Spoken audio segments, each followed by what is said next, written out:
Hello friends, I am doctor Manisha और आज हमारे साथ है हमारी senior consultant in IVF specialist doctor Neha Gupta from Mediworld fertility. आजकल ये नील स्पर्म काउंट भी बहुत कॉमनली देखा गया है। हेल्थी मैन, बहुत अच्छी height, weight and normal sexual activity, but the sperm count is nil. इस पे आप क्या कहना चाहोगे?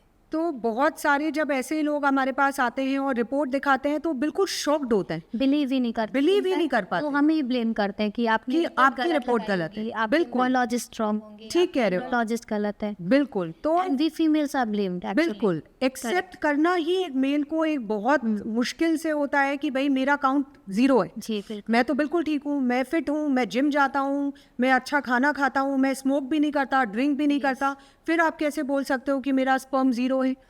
तो ऐसा हो सकता है कि आपका स्पर्म में मेजर प्रॉब्लम हो या स्पर्म बने ही ना शरीर में, लेकिन आपको कोई भी मेडिकल प्रॉब्लम ना हो, हेल्थ आपकी बिल्कुल ठीक हो। तो ये हो सकता है। इसके कई कारण हो सकते हैं। कई बार जेनेटिक हो सकता है, हेरिडिटरी हो सकता है।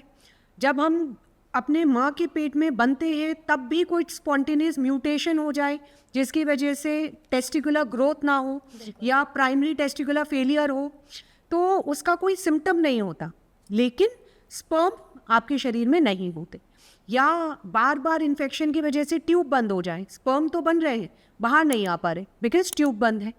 तो ऐसे कई कारणों की वजह से स्पर्म काउंट 0 आ सकता है, लेकिन उसका कोई हम ब्लेम नहीं कर सकते किसी को, है ना। वो कई कारणों की वजह से हो सकता है। तो उसका क्या ट्रीटमेंट है हमारे पास?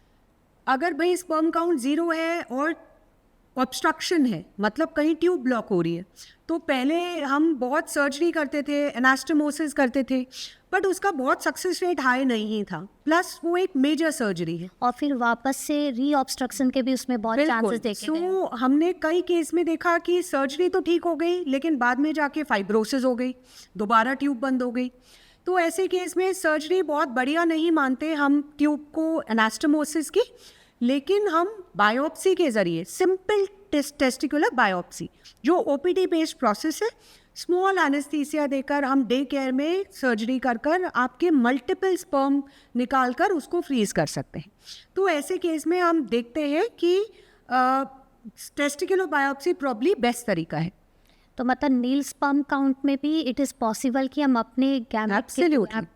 थ्रू द बायोप्सी हम स्पर्म निकालें और अपना बच्चा बिल्कुल करने की उम्मीद रख सकते हैं। बिल्कुल। Thank you so much. Thank you for watching.